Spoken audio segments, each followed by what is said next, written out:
Ulaika lahum jannatu adnin tajri min tahtihal anhar.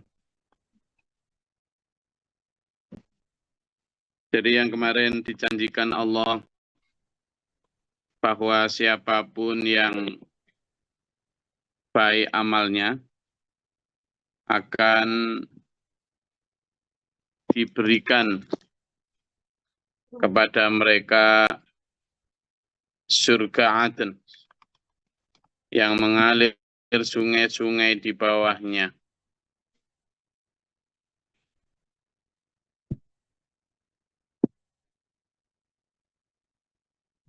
Kalau kita lihat bahwa janji Allah tidak akan pernah meleset, harusnya dulur, iming-iming semacam ini itu menggerakkan hati kita ya. Sekurangnya memberi kita option lah, pilihan, tandingan dari iklan Dajjal yang hampir tiap hari berseliweran di beranda medsos kita. Ulaika lahum jannatu adnin tajri min tahtihimul anhar. Nah, cuma ya sekarang ketika Quran menghabarkan bahwa nanti orang-orang yang beramal soleh ketika di dunia, maka di akhiratnya akan diberikan surga Aden. Surga yang jannat itu kan dari kalimat kebun ya artinya. Awalnya kan kebun. Ini sebenarnya kan penggambaran yang mengakomodasi sudut pandang masyarakat saat itu. Di Arab waktu itu ya gersang sekali ya. Gersang, panas, it is impossible, ya, sangat tidak mungkin waktu itu melihat sesuatu yang bersifat jannatu adnin tajri min tahtihal anhar. Ada kebun-kebun yang hijau yang mengalir sungai-sungai di bawahnya. Nyaris tidak mungkin di Jazirah Arab waktu itu ada pemandangan seperti itu. Sehingga konsepnya kalau di Indonesia mungkin konsep surgawi diterangkan lebih dari itu. Karena kalau di Indonesia banyak sekali kebun-kebun yang mengalir sungai di bawahnya. Jadi apa yang bisa kita petik dari kalimat jannatun tajri min tahtihal anhar? Kalau sungai-sungai mengalir di bawahnya yang hijau-hijau itu di Arab dulu tidak mungkin ada, maka yang sedang diterangkan Al-Quran tentang surga itu adalah tidak sekedar sungai yang mengalir di bawahnya, tetapi sesuatu yang unseen, sesuatu yang belum pernah kamu lihat. Makanya surga itu sering digambarkan sebagai mala ainun ro'at. Sesuatu yang tidak pernah dilihat. Wala udhunun sami'at. Dan sesuatu yang tidak pernah didengar telinga. Wala khotoro ala qalbin bashar. Dan bahkan sesuatu yang belum pernah terlintas di dalam pikiran atau hati manusia. Jadi, apakah surga, misalnya surga Aden atau surga Firdaus, apakah hanya seperti itu? Enggak juga. Ya maksudnya, kalau kita lihat apa ya pengadaan, penggambaran terkait dengan surga, itu kan cenderung sesuatu yang sekarang bahkan sudah bisa diwujudkan. Misalnya untuk hal-hal sifatnya emas, nanti akan disampaikan di sini. Yukhallawna fiha min asawira min dzabin. Mereka akan diberi di dalamnya perhiasan berupa gelang-gelang dari emas. Orang-orang sekarang ya sudah bisa kan punya emas. Malah yang kaya-kaya itu. Bahkan sekarang kan sering dulu kita ketika kecil diiming-imingi surga itu nanti dipannya terbuat dari emas. Ada itu dalam surat Ar-Rahman maupun Al-Waqiah. Nanti kalau kita lihat semua baca sendirilah. Betapa iklan tentang surga itu sedemikian wow. Gitu kan? Tetapi bagi orang yang melihat itu secara zahir, oh gitu dah. Maka Dajjal di dunia juga berupaya untuk menghadirkan itu di sini sehingga umat tidak lagi tertarik untuk menunggu itu. Nah itulah. Sekarang kalau melihat sampean orang-orang kaya di Dubai sana, di Doha sana, Qatar ya, atau di Arab Saudi sekalipun tempat ayat-ayat tentang surga ini diturunkan, sudah hampir terwujud itu. Kayak di Dubai itu ada mall terbesar di seluruh dunia itu. Di dalam mall yang berapa puluh hektar itu diciptakan kebun di dalam mall itu. Kemudian diciptakan sungai-sungai yang mengalir di bawah kebun itu. Ayo kan. Gimana coba? Jadi sekarang kayak di Dubai, di Doha Qatar, itu mereka bahkan di tengah gurun pasir yang begitu, sudah ada wahana-wahana yang di dalamnya itu kayak turun salju. Gitu. Nah, jadi apakah salah bikin kayak gitu? Ya, enggak ada salahnya, enggak ada dosa. Artinya kita sedang diiming-iming oleh surganya Allah, tapi di saat yang sama, Dajjal setan iblis tidak akan pernah diam diri. Mereka akan berusaha untuk membuat kita tidak kepencut dengan iming-imingnya Allah. Dengan cara apa? Ya menghadirkan surga di bumi. Supaya kita tidak lagi pernah berpikir bahwa aku punya harapan surga di akhirat. Begitu. Lah gimana? Wong itu sudah ada. Misalnya, wayal basuna thiyaban khudron. Dan mereka akan memakai pakaian hijau min sundusin dari sutra halus, wa istabrak dan dari sutra tebal. Ya kalau sutra kan bisa diciptakan di sini. Dari bludru-bludru itu kan. Apalagi dikasih merek misalnya apa? DNG. Wah. Dikasih merek apa lagi? Zara. Kasih merek apa lagi? Hah? Apa? BYD. Ayo, merek apa? Hah, kalau BYD, BYD kan mobil Cina. Yang lebih hebat lagi itu loh, Kelly Shore, itu loh, Bugatti Veyron, misalnya, yang mobil ini ya. Nah, kalau pakaian kan, misalnya Chanel, kan gitu. Jadi kalau bikin Cardinal, Cardinal miliknya orang Malang itu. Kalau Cardinal yang pakai orang Delopo, Pak. Ini Pak Burman. Merek-merek yang kalau orang bawa tasnya saja loh sudah melambung ke angkasa, Pak Burman. Gitu loh. Jadi Gianni Versace, misalnya kayak gitu loh.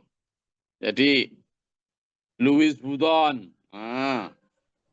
LV, Hermes, nah itu. Jadi LV, Hermes, yang tas saja harganya misalnya 2,3 M, loh gitu loh. Siapa yang enggak? Nah surga itu sudah dihadirkan bahkan di dalam bentuk halusinasi, ilusi yang diciptakan loh. Nah iya toh. Nah sehingga manusia ya apa sih kayak kajian kita sekarang ini bahas tentang surga. Ayo kita buka lebih dalam ya tentang gimana sih gambaran surga itu. Kenapa? Ya karena sebenarnya Allah misalnya muttaqina fiha 'alal araik. mereka duduk di dipan-dipan sambil bersandar-sandar.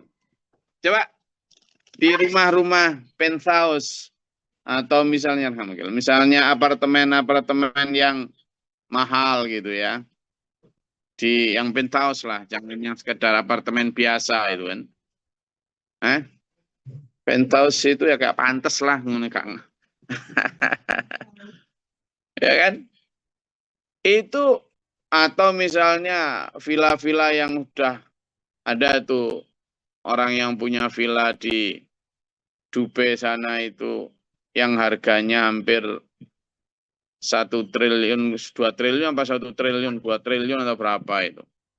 Itu kan di dalamnya misalnya keran untuk toiletnya sama WC-nya itu loh dilapisi emas, toiletnya itu loh dilapisi emas. Gitu. Toiletnya dilapisi emas. Jadi dicoba dihadirkan di sini. Ketika kita dulu kecil diiming-iming nanti di surga dipan-dipannya akan dari emas gitu kan. Dan memang Quran menyatakan itu. Maka sekarang orang yang sudah kaya bisa sudah bikin itu. Mobil itu dilapisi emas dulu.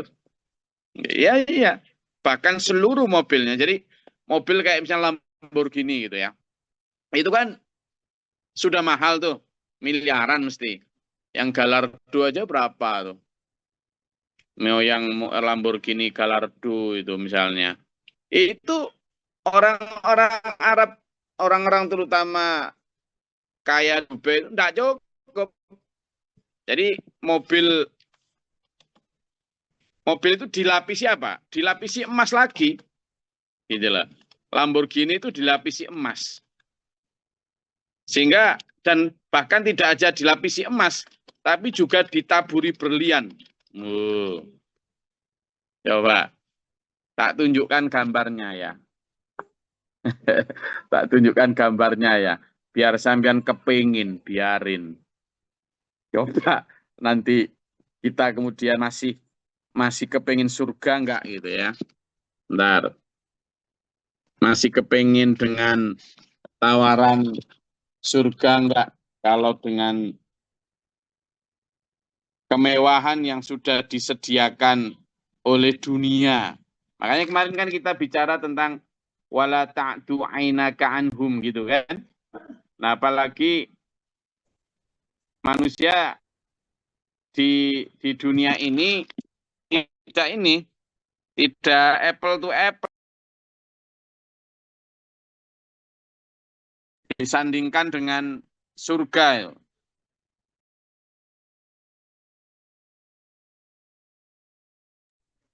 Kalau kita lihat kemewahan yang benar-benar sedang ada tuh lur, itu menjadikan kita itu kayak apa ya? Wow. Apakah surga kita perlu nunggu surga di sana gitu. Bentar ya, tak tunjuk ini. Bentar. Coba zaman lihat. Ini, nah ini. Ini Lamborghini Huracan namanya. Lamborghini apa? Huracan. Ini jangan gudikan. Ini dulu lah ini. Ini Lamborghini yang dilapisi dengan apa? Intan berlian sekujur tubuhnya. Ya ampun. Ya. Ini. Jadi kalau kita lihat di sini. Ini juga. Ini Lamborghini Aventador ini. Yang berlapis emas. Beneran ini ada. Miliknya. Nah, miliknya hampir harganya 42 miliar. Nah, nih ada beneran dulu. Lah, kayak gini kok. Siapa yang mau dengan iming-iming ngaji subuh kayak gini? Apa ini? Jadi ini, coba lihat gambar-gambar yang saya tunjukkan di sini. Jadi, yang tadi itu berlapis apa? Berlian malahan yang tadi saya sebutkan nih, bertabur berlian. Ini, emas bertabur berlian. Dulur, kalau kita lihat di sini. Coba kita buka ya di surat Al-Waqi'ah. Monggo ya kita buka bersama. Dibuka surat Al-Waqi'ah dan Ar-Rahman. Gimana sih kondisi surga yang digambarkan oleh Quran itu? Enaknya seperti apa? Ya, terkait dengan mala ainun ro'at wala udunun sami'at.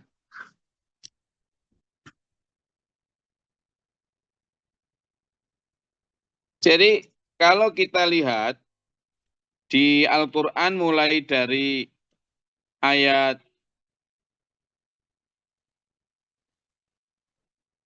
ya, kemudian dari ayat mulai Al-Quran kalau bicara tentang apa?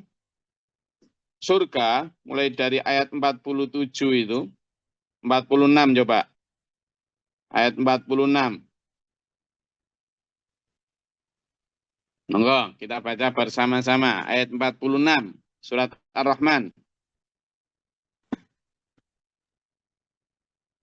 Sudah ketemu? Ini yang ngaji mulai dari Australia sampai Arab Saudi nih, ada yang sedang umroh ini. Ustadz Hafidh. Ya, Gus. Al-Waqi'ah 46 ya, Gus ya. Bukan Ar-Rahman. Ar-Rahman ya. A'udzubillahi minasyaitonirrajim. Bismillahirrahmanirrahim. Dan bagi siapa yang takut akan saat menghadap Tuhannya, ada 2 surga. Nah, di sana bagi orang waliman khofa maqama rabbih, bagi orang yang takut, maksudnya ketika di dunia bertakwa, disediakan 2 surga. Lalu ayat ke-48 gantian. Bismillahirrahmanirrahim. Kedua surga itu mempunyai aneka pepohonan dan buah-buahan. Shadaqallahul adzim. Lalu ayat 50. Selanjutnya. A'udzubillahi minasyaitonirrajim. Bismillahirrahmanirrahim. Di dalam kedua surga itu ada 2 mata air yang besar. Shadaqallahul adzim. Nah, ada 2 mata air yang memancar. Ini kan kalau kita di Indonesia kan sudah banyak mata air yang memancar. Nah, ini sesuatu yang tidak mungkin ada di Arab saat itu. Jadi harus kita terjemahkan bahwa surga itu sesuatu yang bahkan tadi itu yang di awal kita pelajari. Mala ainun ro'at. Belum pernah dilihat mata. Jadi kalau kita di Indonesia sesuatu yang belum pernah kita lihat. Bahkan jauh lebih indah. Ya. Yang ayat 52. Izin Gus. A'udzubillahi minasyaitonirrajim. Bismillahirrahmanirrahim. Di dalam kedua surga itu terdapat aneka buah-buahan yang berpasang-pasangan. Nah, kira-kira buah-buahan surga itu kayak apa ya? Ya, yang paling banyak pisang di sana. Loh, benar. Jadi pisang itu ternyata dalam setiap agama ada kan pisang yang bertandan-tandan gitu kan. Ada itu di ayat lain. Jadi surga itu penuh dengan buah-buahan. Kalau kita misalnya ke market yang khusus buah itu kan luar biasa itu buahnya. Oh, indah-indah dikemas, bagus-bagus gitu kan. Wih, ngiler tuh. Kan? Ayat 54. Gus, a'udzubillahi minasyaitonirrajim. Bismillahirrahmanirrahim. Mereka bersandar di atas permadani yang bagian dalamnya dari sutra tebal. Dan buah-buahan yang kedua surga itu dapat dipetik dari dekat. Shadaqallahu Jadi adzim. mereka bersandar di bawah dipan-dipan dan permadani. Kalau dulu di Arab itu kan modelnya ada permadani digelar gitu, lalu buah banyak. Ini kan di sana buah juga paling ada 3 itu toh. Buah kurma, buah anggur, buah zaitun. Ya itu sudah. Nah kalau di Indonesia coba, apa coba? Ayo, bareng-bareng nih di Indonesia. Apa? Kesemek. Apalagi? Hah? Apa? Ya ini sampai pengajian sampai 2 pekan lagi nggak akan selesai saking banyaknya. Gayam. Apa gayam itu? Sawo. Coba buah yang nggak terlalu Sawo. desa gitu loh. Kan Apa coba? itu. Kan Hah? itu. Ini di depan saya ada orang Makassar. Apa buat yang khas Cibluan. orang Makassar? Cibluan. Buah khas Makassar. Ini Pak Slamet. Ini depan Lupa. saya juga ada orang Makassar ini. Oh, lupa. Kesemek. Lah, kesemek. Yang agak Mantoa. gede. Apa? Matoa. Matoa. Saya kan nggak ada bagus. Banyak buah-buahan. Jadi kita bisa bayangkan sekarang, kalau di dunia saja sebegitu banyak buah-buahan, kayak mana di akhirat itu nanti? Nah, gitu loh cara kita mengiming-iming diri kita itu. Kalau sekarang gini, waktu dulu saya kecil, itu kan jarang makan buah anggur. Anggur yang hitam loh ya. Kita nggak ada, belum kenal anggur merah tuh. Sekarang ini kan ini. Dulu kita makannya itu bukan anggur, rukem. Tahu rukem ya? Sehingga kadang sesekali ada, kalau pas ada Pak Bupati datang gitu, baru beli anggur. Anggur hitam itu rasanya kayak sudah, ya kayak masuk surga lah. Itu. Kasih satu gitu aja, rasanya masih seminggu tuh. Ya kan? Nah, begitu makin lama, kemudian adalah hadir tahun sekian ini anggur merah. Anggur hitam nggak laku. Kayak deso gitu kalau anggur hitam. Maka anggur merah tuh. Sekian lama, anggur merah udah nggak enak. Ada anggur hijau sekarang. Ya kan? Dianggap lebih elit gitu. Karena anggur hijau pun udah. Nah itu loh. Kalau di dunia itu, kenikmatan itu begitu mudah memiliki kadaluarsa. Ya kayak sampean lah. Ketika belum nikah sama bojonya, my love, my flower of sunshine. Oh boy. Ya kan? Begitu nikah dapat sebulan, beda sudah. 1 tahun, beda lagi. 5 tahun, nyawangnya males kadang-kadang. Ya toh? Nah itulah. Tapi kalau di sini, coba kita lihat ayat yang 56. 56.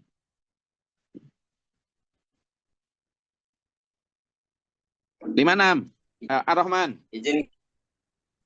Ya. Monggo. Siapa tadi? Monggo.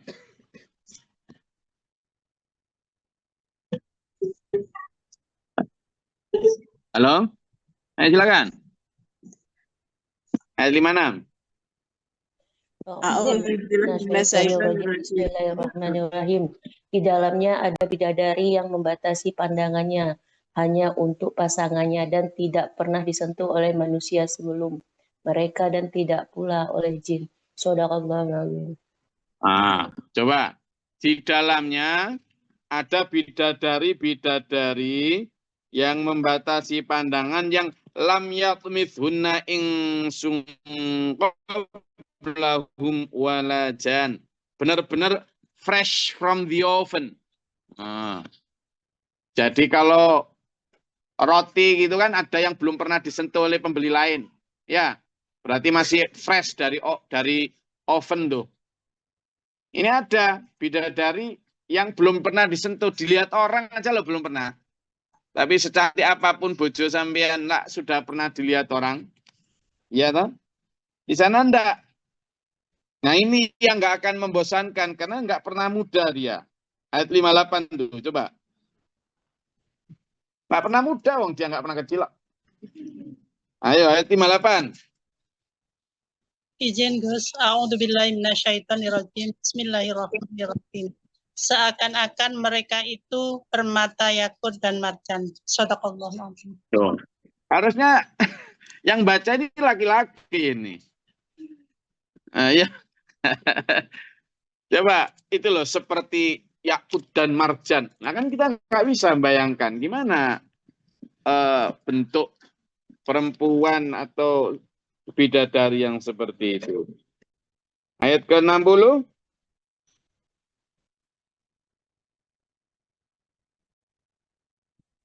Monggo. A'udzubillahi minasyaitonirrajim. Tidak ada balasan untuk kebaikan selain kebaikan. Kebaikan pula. Jadi kalau Sadaqallah. mau dapat itu kata Quran, ya di situ disebut hal jazaul ihsani illal ihsan. Tidak ada balasan kebaikan kecuali akan dibalas dengan lebih baik. Gitu loh, dulur. Ayat 62 dilanjutkan lagi. Dan selain dari surga itu ada 2 surga lagi.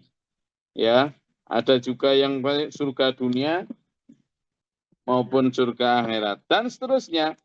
Sampai di atasnya kedua surga itu mata air. Ayo ya. Dan seterusnya sampai ayat terakhir itu. Di dalam keduanya itu surga ada 2 mata air yang memancar. Di dalam 2 surga itu ada buah-buahan kurma dan delima. Loh, ada delima di sana. Kita masa mau membayangkan delimanya dunia kayak delimanya akhirat? Ya beda mesti. Di dalam surga itu ada bidadari-bidadari yang baik dan jelita. Bidadari yang dipelihara di kemah-kemah. Mereka sebelumnya tidak pernah disentuh manusia maupun jin.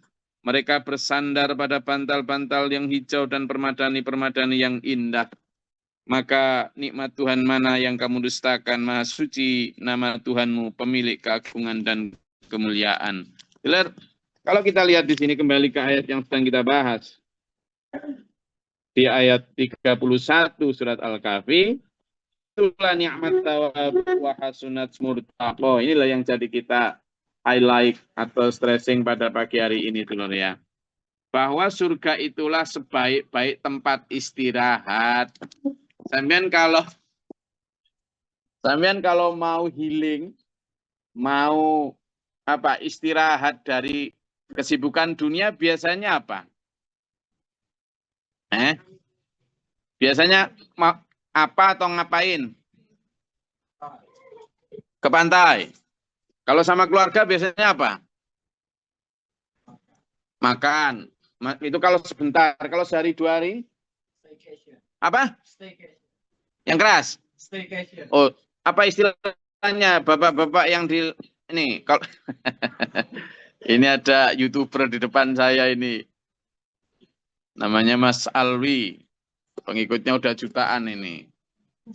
Ini lagi ngajari para staf sini untuk bagaimana bikin konten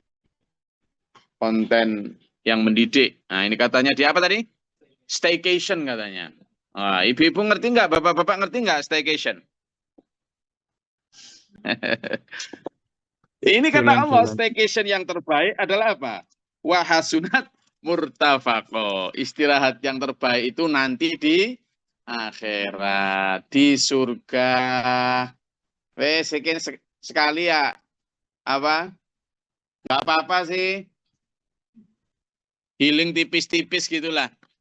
Kan? Ke pantai sama keluarga, gelar apa tadi? Permadani bludru hijau. Ya kan? Permadani bludru hijau.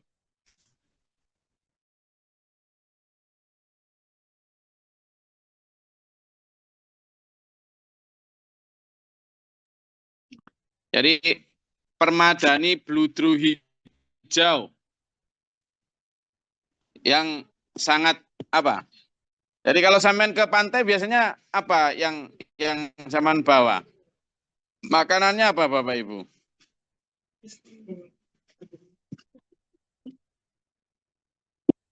Makanan yang sama bawa ke pantai. Ketika nyantai di pantai apa? Rujak. Gula asin. Rujak. Ayam panggang. Rebus pisang. Ya nggak apa-apa lah sesekali. Buah pisang, apalagi Om Jo?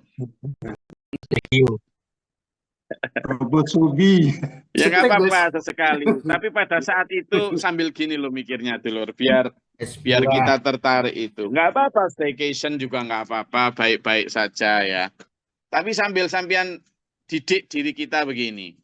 Ya Allah, meski sekarang saya sedang istirahat sebentar ya. Coba menepi dari kesibukan dan penatnya dunia. Saya menepi sebentar, staycation atau apa, enggak apa-apa wis. Tetapi dalam konteks itu, ya Allah, aku pengen istirahatku nanti di akhirat. Murtafaqo wa hasunat murtafaqo. Itu loh ya. Kenapa?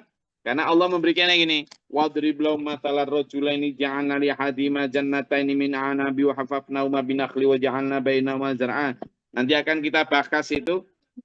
Allah merintahkan Nabi Muhammad untuk memberi perumpamaan tentang dua orang laki-laki, yang satu beriman, yang satu itu kafir, tapi yang satu kafir ini justru diberikan kebun yang lebar, kekayaan yang justru banyak. Kiltal jannataini atat ukulaha wa lam tadlim minhu syai'a fajjarna khilalahuma nahara. Dua-duanya dikasih. Cuma miliknya di kebun yang ada buah-buahannya, ada sungainya mengalir. Wa kana lahu tamar, juga dua-duanya memiliki buah-buahan kekayaan. Faqala li sahibihi wa huwa yuhawiruhu. Dan dia yang kafir ini berkata kepada temannya yang beriman. Mereka berkata, anak aksaru minka. Aku lebih banyak hartaku daripada kamu, katanya. Malan dalam hal harta, wa azuna farad, dan pengikutku juga lebih banyak. Intinya mereka bercakap-cakap saling membanggakan kehebatannya lah, ya. Tapi nanti akan kita bahas insya Allah Sabtu ya. Kita akan bahas besok libur kita. Tentang bagaimana itu kesudahannya.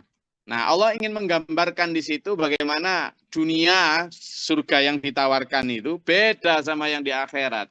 Terutama pada khalidina fiha itu. Nah, ini nanti akan kita bahas insya Allah hari Sabtu ya.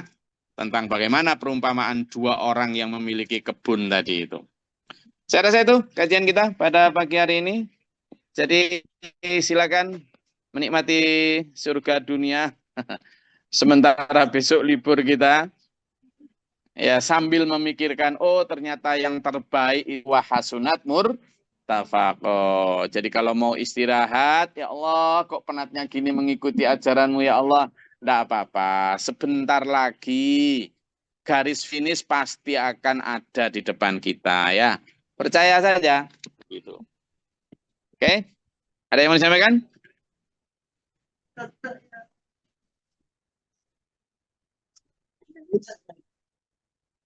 Ada? Oke, saya rasa cukup kajian kita pada pagi hari ini. Semoga kita dimampukan Allah untuk sabar. Wasbir nafsaka ma'al ladzina yad'una rabbahum bil ghadati wal 'ashyi yuriduna wajhahu ya. Semoga kita dipersamakan dengan orang-orang yang sabar, yang selalu menyeru kepada Allah di waktu pagi maupun petang dan selalu berharap ridho dan ampunannya. Semoga Allah merahmati kita, menuntun kita dalam siratal mustaqim. Amin. Allahumma shalli wa sallim wa barik. Allahumma ighfir lil mu'minina wal mu'minat wal muslimat wal ahya'i minhum. Allahumma ahdina fi man hadait. وعافنا فيما بيت لنا فيمن توليت وبارك لنا فيما أعطيت وقنا شر ما قضيت فإنك تقضي ولا يقضى عليك وإنك تبارك ربنا وتعالى الحمد لله وقضيت أستغفرك اللهم ادفعنا البلاء والوباء وقتنا سلنا من سين الشيطان شرك ربنا آتنا وقنا صرفنا من قوم الظالمين ربنا ولا تجعلنا في قوم الظالمين اللهم ارفع درجتنا في الدنيا والآخرة وحسن الخاتمة ربنا ما نفقدنا مع الشاهدين ربنا لا قلوبنا بعد إذ هديتنا وهب لنا من لدنك وهب ربنا ولا تحملنا ما لا طاقة لنا به واعف عنا واغفر لنا وارحمنا أنت مولانا فانصرنا كثيرا أنت مولانا فانصرنا المشركين أنت مولانا فانصرنا كالمرتدين أنت مولانا فانصرنا كالمرتدين أنت مولانا فانصرنا كالكاذبين أنت مولانا فانصرنا كالكاذبين أنت مولانا ربي أعوذ بك من همزات الشياطين وأعوذ بك ربي يحضرون رب اشرح لي صدري اللهم تعالى نبأ برحمتك اللهم أنزل علينا رحمة ويدد الأمطار وبرد والحب اللهم اغفر لنا الصبر وثبت إيماننا وانصرنا على الكافرين اللهم فاطر السماوات والأرض عالم الغيب والشهادة رب كل من وأشهد أن لا إله إلا أنت أعوذ بالله من جود البلاء والبلاء الشقاء والسوء والقضاء الشماتة والعداء اللهم نسألك الهدى والتقوى والعفاف والغنى ربنا هب لنا من أزواجنا وذريتنا قرة أعين واجعلنا ربنا آتنا في الدنيا حسنة وفي الآخرة حسنة وقنا عذاب النار إن الله على كل شيء قدير سبحان ربك رب العزة عما يصفون وسلام على رب العالمين Assalamualaikum warahmatullahi wabarakatuh. Waalaikumsalam warahmatullahi wabarakatuh. Allahumma Atur nuwun Gus.